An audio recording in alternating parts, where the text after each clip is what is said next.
I think we have laid a solid foundation these 50 years. And anybody who wants to build any big building must start with a strong foundation. The strong foundation of integrity of the word, the character of the word. We now have a lot of youth, and we think having an educational institution to train our people will serve this nation very well.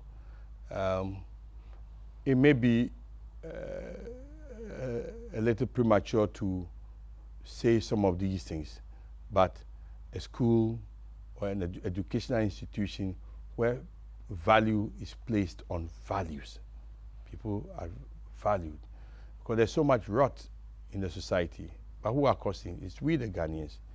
So this advent of just going to school to get degrees, to get a job, must give way to some level of qualitative education where people think about the community, think about the future, think about judgment, think about your neighbor and your friend.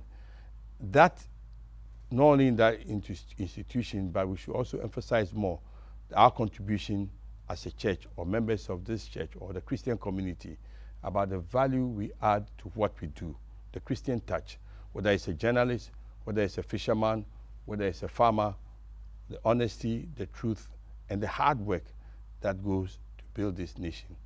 But above all, the fact that, I mean, we've been blessed so much as a nation, and yet there's very little to show for it, that we can do more.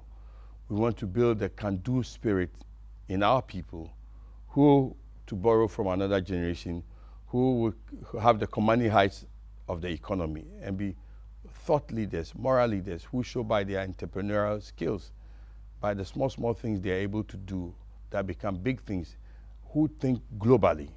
They are local, but they think globally. Today, with the advent of internet, what can't you do? You can be in Ghana in some small room and make waves. People should begin to think about those things. So the gospel is not chained.